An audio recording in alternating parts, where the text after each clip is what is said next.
Beyond Syria and Iraq, I want to point out that we continue to go after ISIL wherever it tries to take root.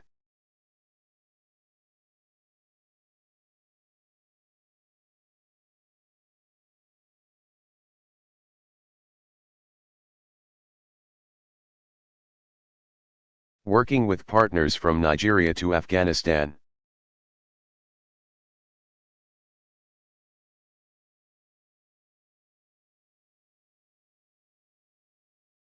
As we showed last week with our strike on an ISIL training camp in Libya, which targeted a senior ISIL operative.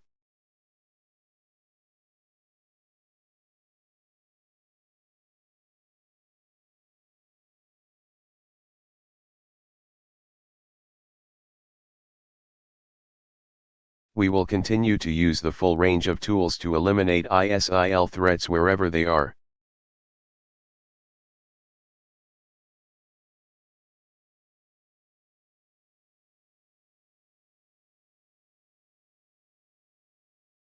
Meanwhile, the United States will continue to support the Libyan people as they work.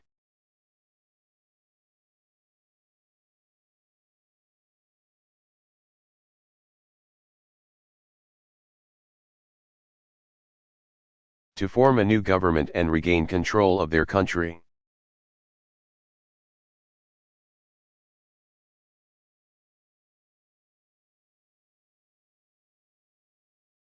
As we've seen in recent days with Libyans celebrating in the streets as ISIL was driven from parts of Benghazi.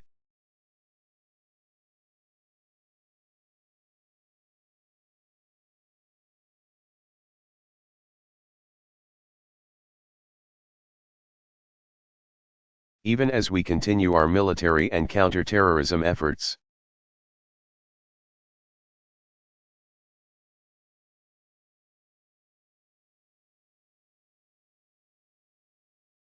We also recognize that it's not enough to defeat ISIL on the battlefield.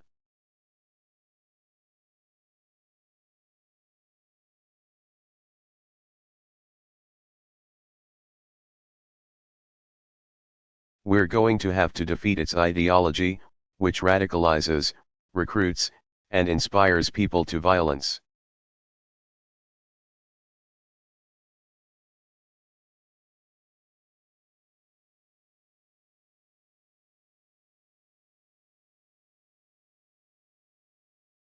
The United Arab Emirates, Malaysia, and Saudi Arabia are stepping up their efforts to discredit ISIL propaganda.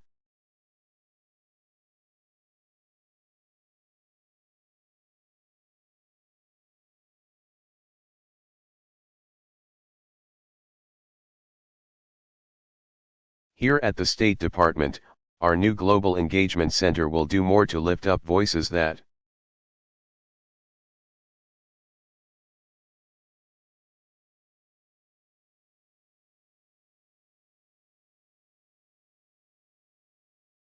expose ISIL as the murderers that they are, killers of innocent Muslim men, women, and children.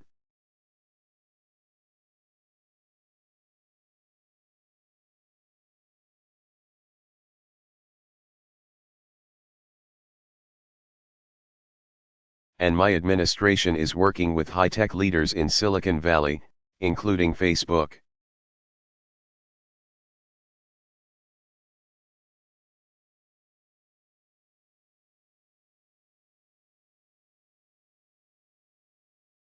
YouTube, and Twitter to help counter ISIL online and to empower more people.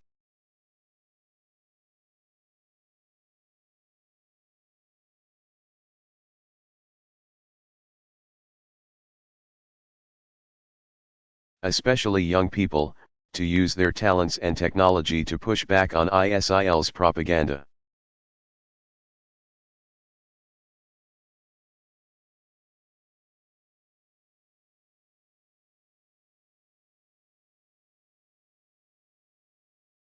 Finally, we had an opportunity to discuss the importance of us staying vigilant here at home.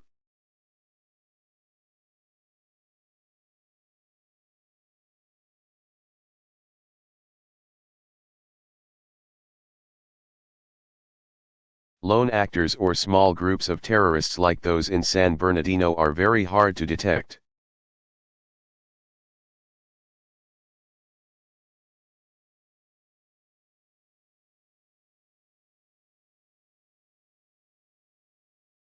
And they continue to pose a serious threat.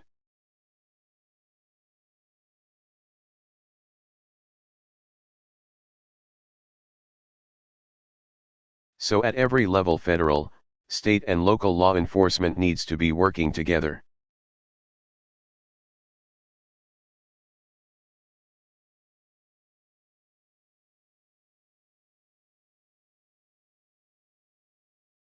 (24/7), sharing information and connecting the dots to prevent attacks.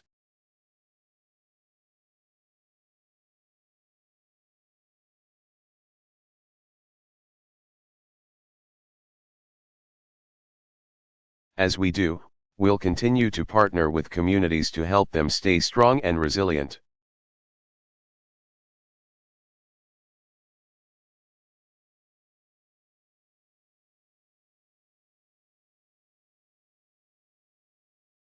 That includes upholding our values, including freedom of religion, so that we stay united as one American family.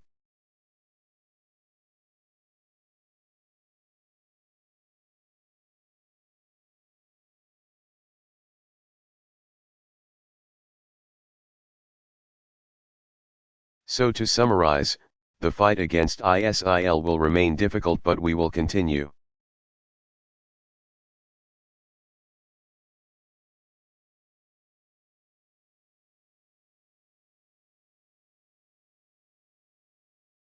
To draw on all elements of our national power: military, intelligence,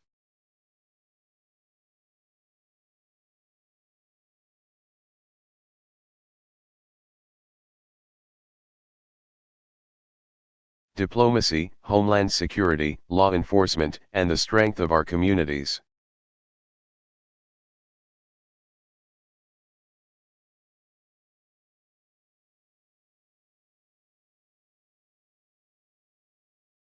And I am confident that we will prevail.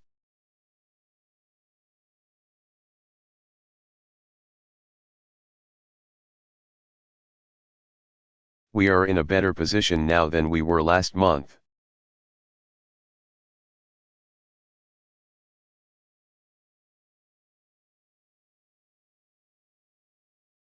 And a better position last month than we were 3 months ago.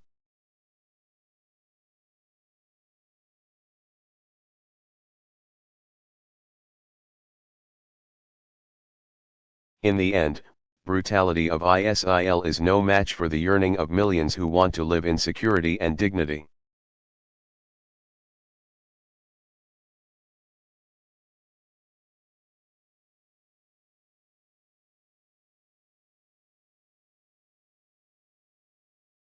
I think of the Syrian who returned to his home in Kobani, a city that was in ruins but liberated from ISIL.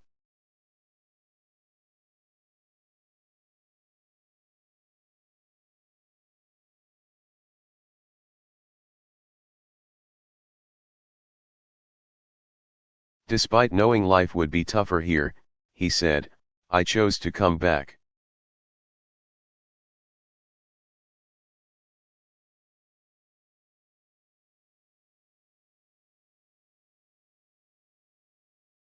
And I think of the tens of thousands of people of Tikrit in Iraq, who have returned home.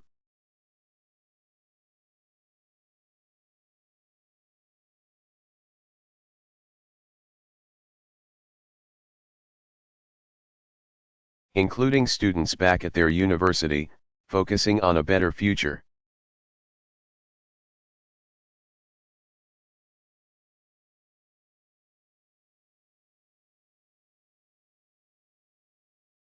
So the road ahead will not be easy, but our coalition continues to grow stronger.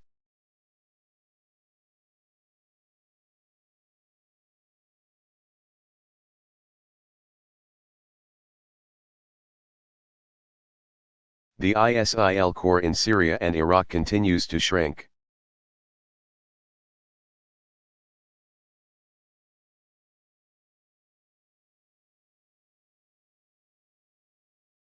with allies and partners and the service of our dedicated personnel, our diplomats.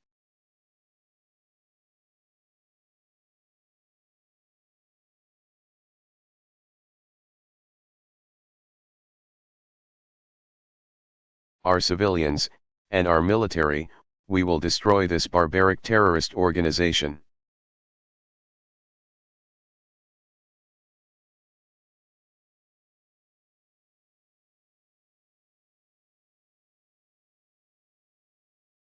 And continue to stand with people across the region who seek a better and a safer future.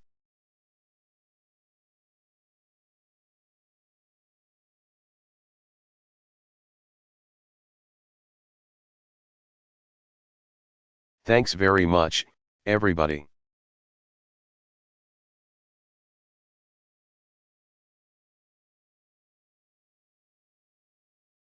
Barack Obama.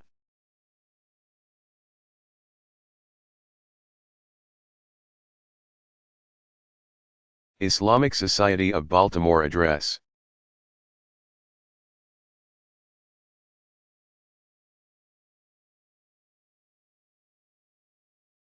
Delivered February 3, 2016, Baltimore, Maryland.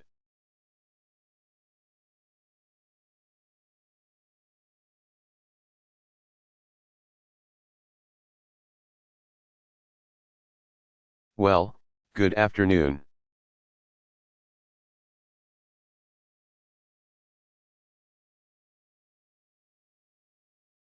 And, Sabah, thank you for the wonderful introduction and for your example, your devotion to your faith and your education.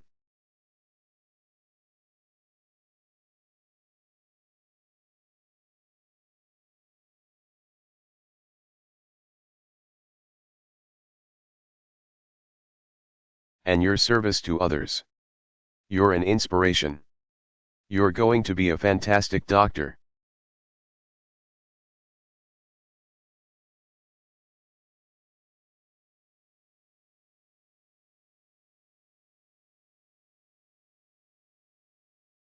And I suspect, Sabah, your parents are here because they wanted to see you, so where are?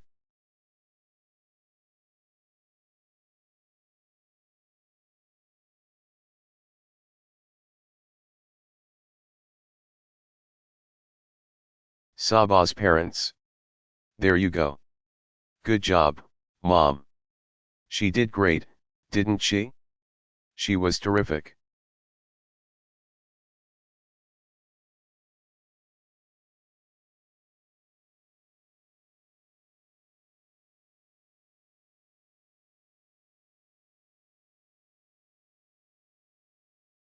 To everyone here at the Islamic Society of Baltimore, thank you for welcoming me here today.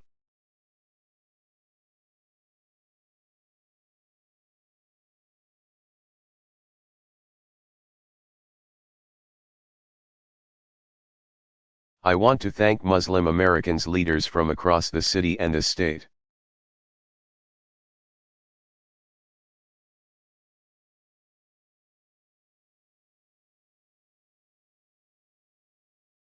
And some who traveled even from out of state to be here.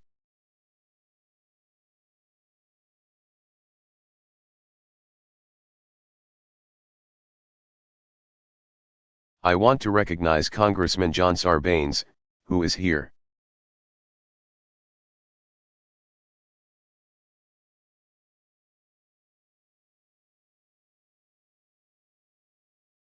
As well as two other great leaders in Congress and proud Muslim Americans, Congressman Keith.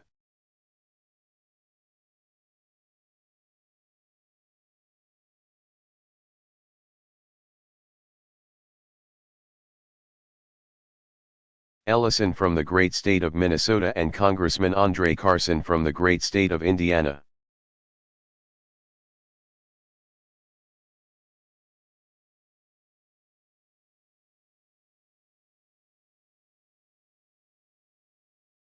This mosque, like so many in our country, is an all-American story.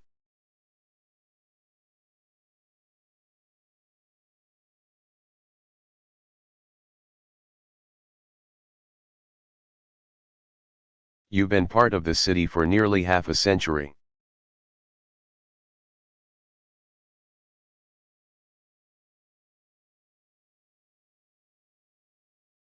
You serve thousands of families, some who've lived here for decades as well as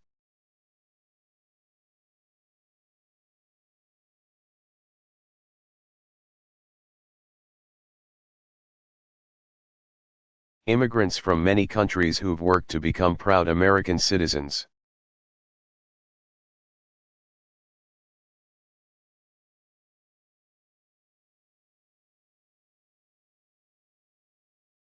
Now, a lot of Americans have never visited a mosque.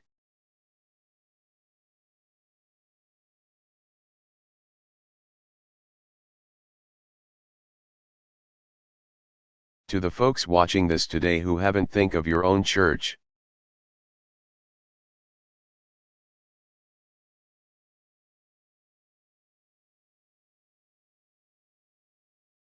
or synagogue, or temple, and a mosque like this will be very familiar.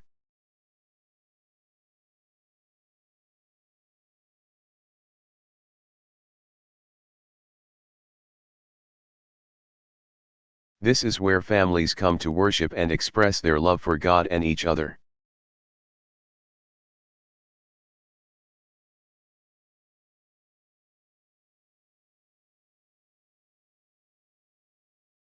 There's a school where teachers open young minds.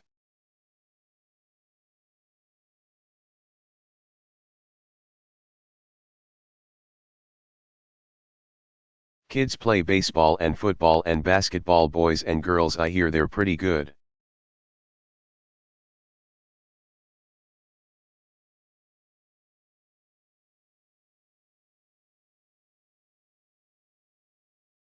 Cub Scouts, Girl Scouts meet, recite the Pledge of Allegiance here.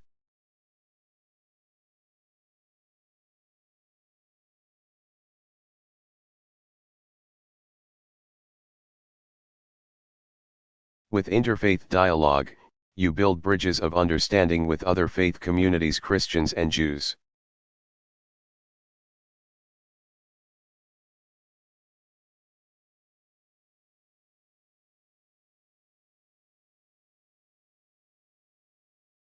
There's a health clinic that serves the needy, regardless of their faith.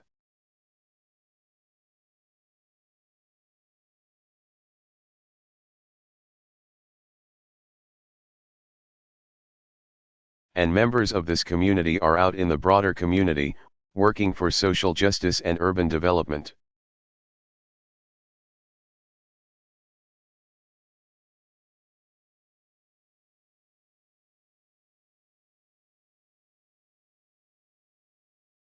As voters, you come here to meet candidates.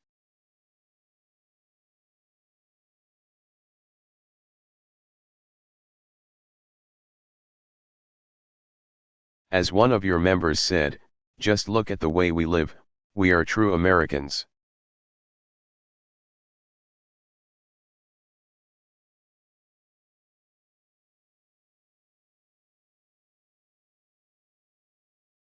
So the first thing I want to say is two words: that Muslim.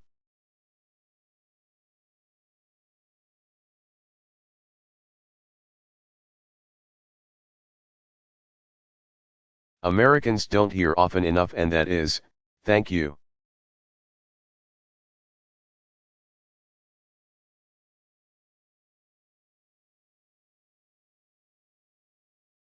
Thank you for serving your community.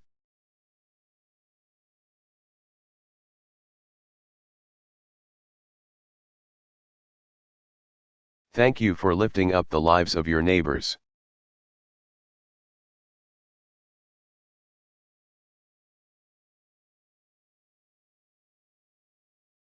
And for helping keep us strong and united as one American family.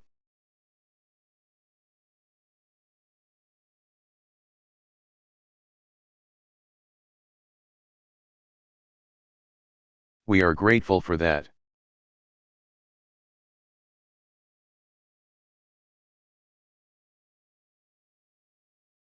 Now, this brings me to the other reason I wanted to come here today.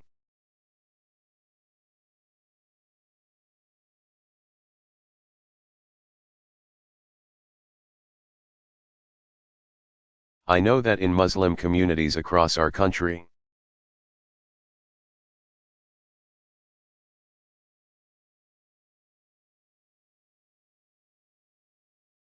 this is a time of concern and, frankly, a time of some fear.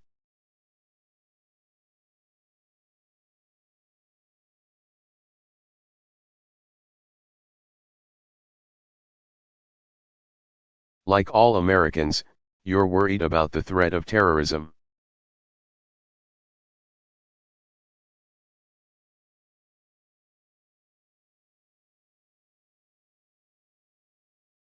But on top of that, as Muslim Americans, you also have another concern, and that is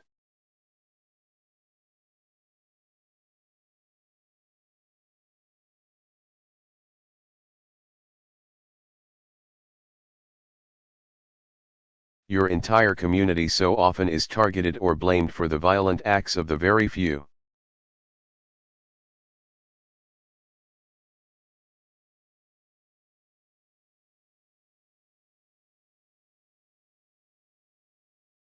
The Muslim American community remains relatively small, several million people in this country.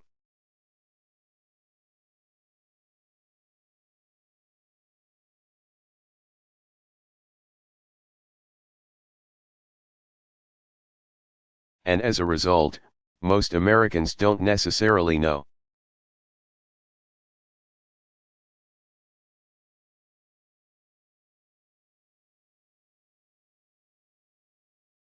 Or at least don't know that they know a Muslim personally.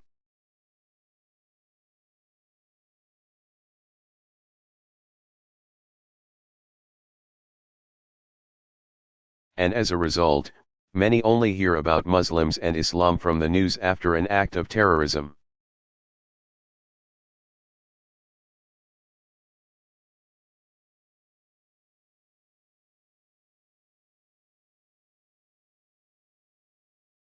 Or in distorted media portrayals in TV or film, all of which gives this hugely distorted impression.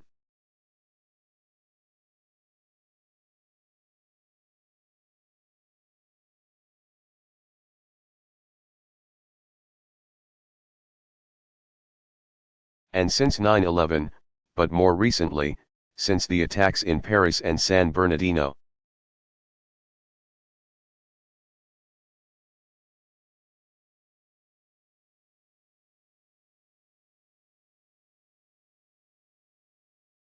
you've seen too often people conflating the horrific acts of terrorism with the beliefs of an entire faith.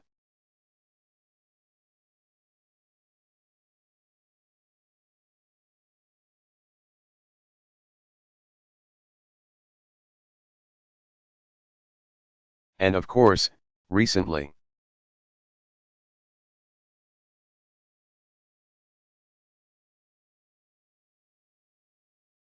we've heard inexcusable political rhetoric against Muslim Americans that has no place in our country.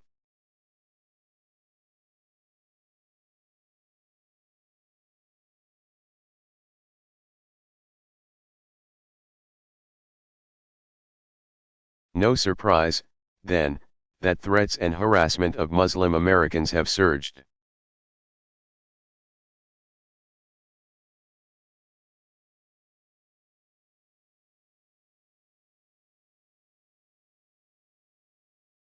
Here at this mosque, twice last year, threats were made against your children.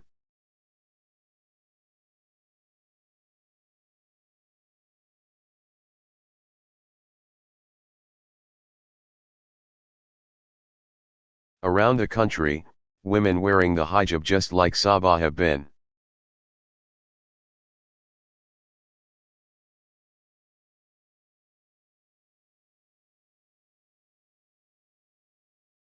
targeted. We've seen children bullied. We've seen mosques vandalized. Seek.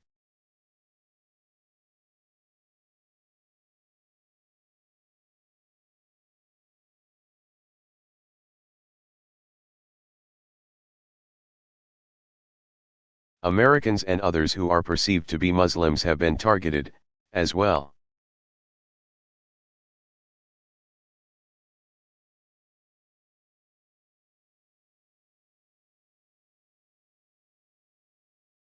I just had a chance to meet with some extraordinary Muslim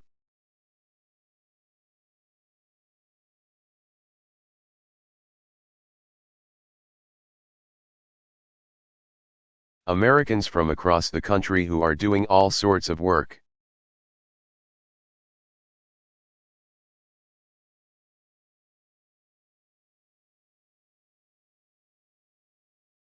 Some of them are doctors, some of them are community leaders, religious leaders.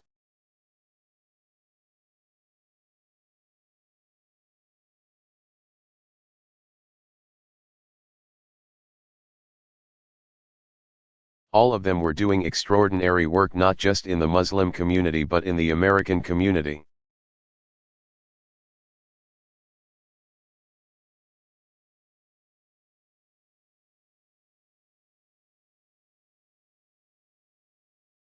And they're proud of their work in business and education.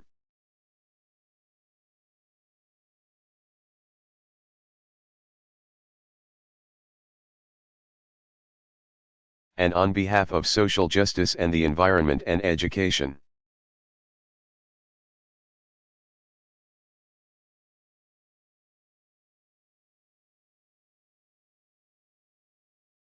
I should point out they were all much younger than me, which is happening more frequently these days.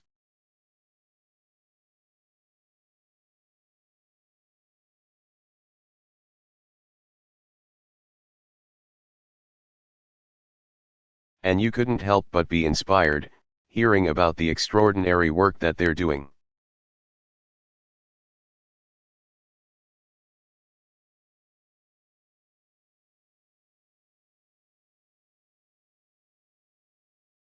But you also could not help but be heartbroken to hear their worries and their anxieties.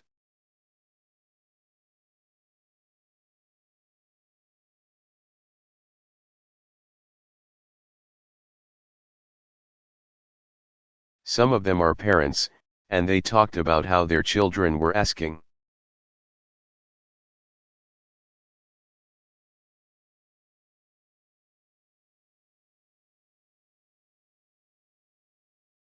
"Are we going to be forced out of the country, or, are we going to be rounded up?"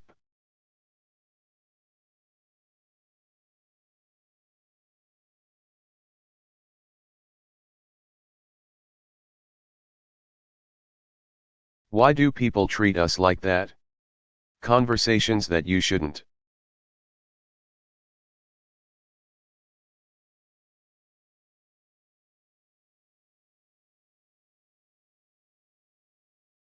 Have to have with children not in this country. Not at this moment.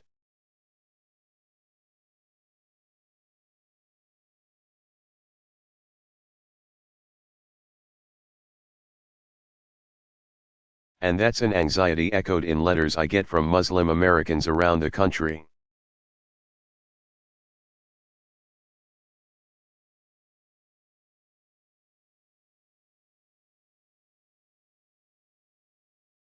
I've had people write to me and say, "I feel like I'm a second-class citizen."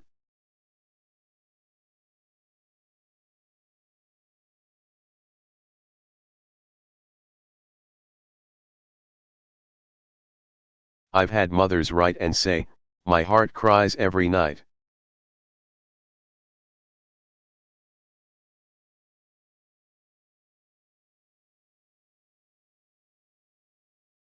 Thinking about how her daughter might be treated at school.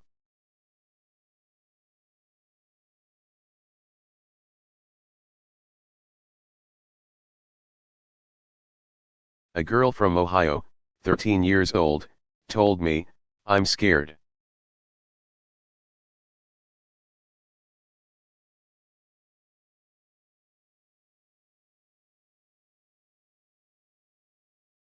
A girl from Texas signed her letter, a confused 14-year-old trying to find her place in the world.